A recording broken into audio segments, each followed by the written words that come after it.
What does success look like? What does it take? Human being has come with such open sense of possibilities. Those who are committed to being successful with whatever they are doing, one important aspect of their life is that is what get you across so many lines in our life, so many barriers in our life.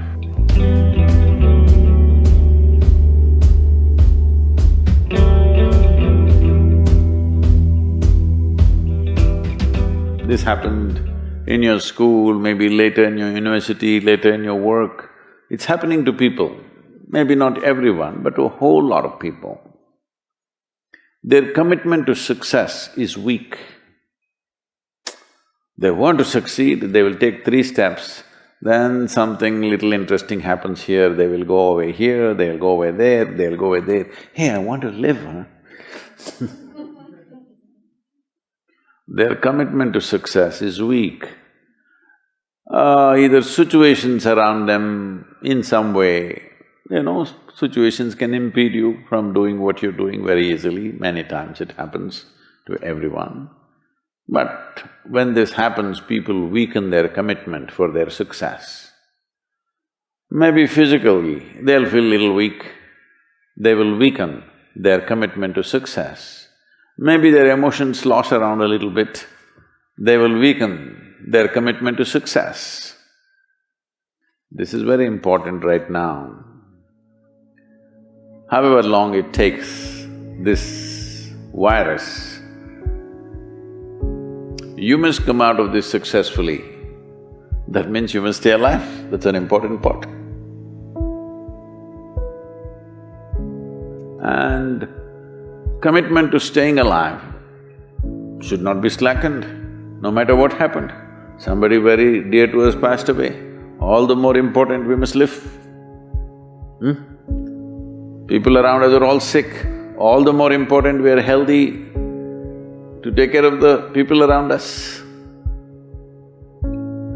So our commitment to success should not weaken because there is social drama going on, or physiological drama or psychological drama, whatever happens, your commitment to success should not weaken.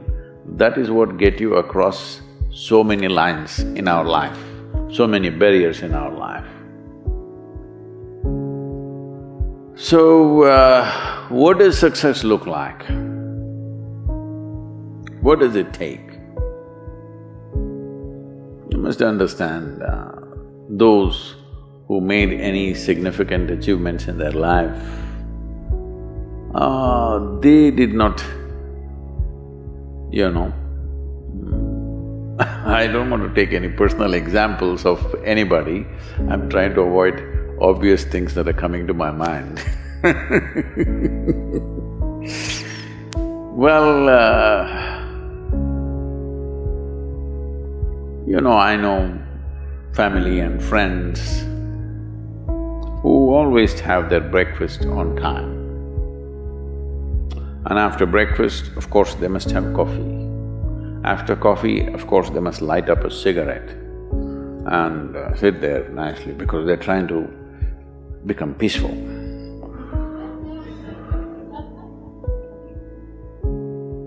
And then they will go to work, come back home exactly on time for lunch, eat lunch, rest for 1 or 2 hours, sleep, then evening have one tea and then smoke, and then again go to work.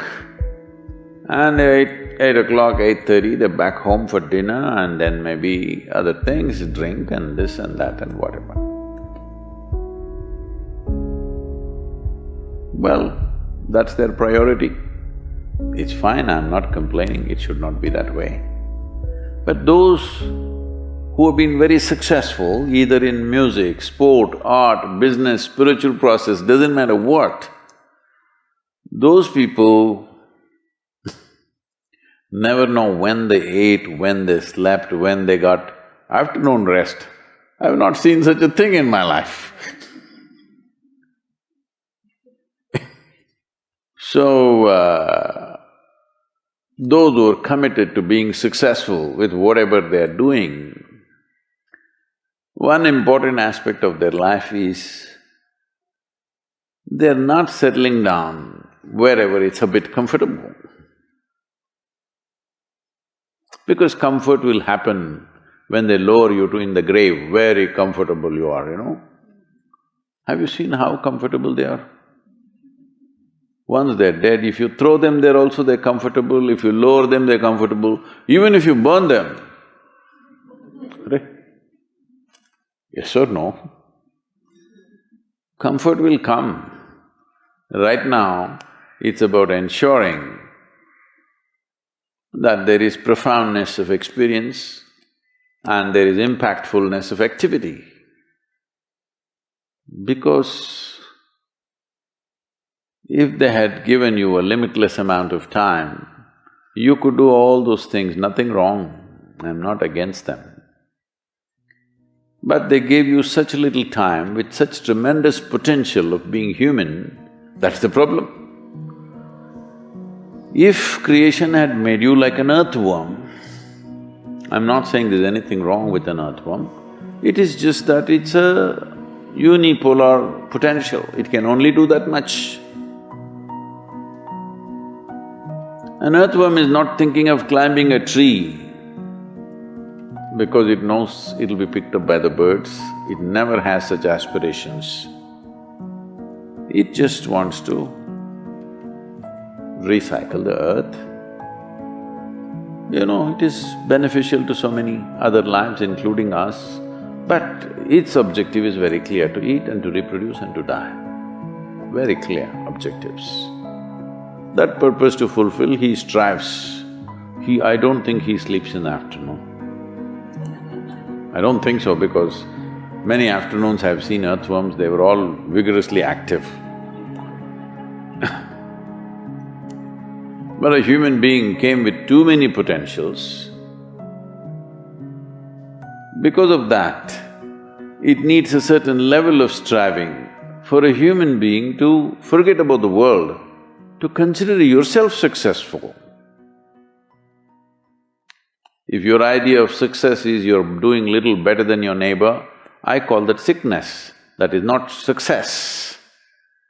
You're happy that your neighbor is worse than you, is this sickness or success? It is sickness.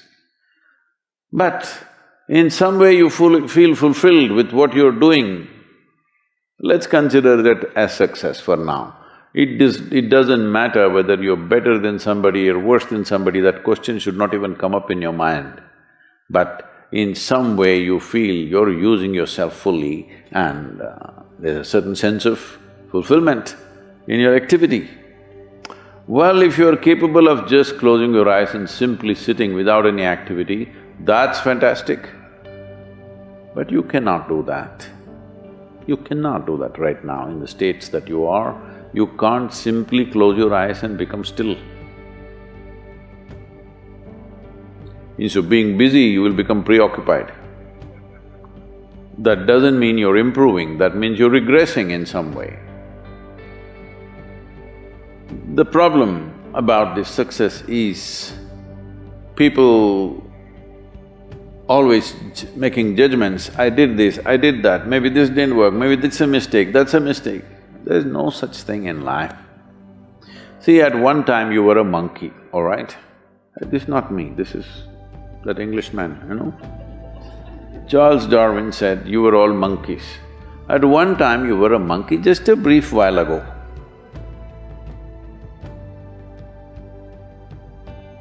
Was it a mistake that you committed, that you were a monkey? Or was it just a certain stage of evolution? Was it a mistake or was it just a certain stage of evolution? Similarly, since you were born, because as a human being, you are born largely unformed, unlike other creatures. Other creatures, if they are just… their food is taken care of, they know what to do with their life. Because human being has come with such open sense of possibilities, you come unformed, you don't come fixed. You have to fix yourself. Different people throw different types of balls at you. From all over, your parents, your teachers, the school, the neighbors and the society and the world throws all kinds of things at you. To gather all this muck and make something worthwhile out of yourself is your business, that's your success. It doesn't matter whether somebody thinks you're worthwhile or not, you feel you're a worthwhile life. Good enough for now. World may not recognize, it doesn't matter, but you know you're worthwhile.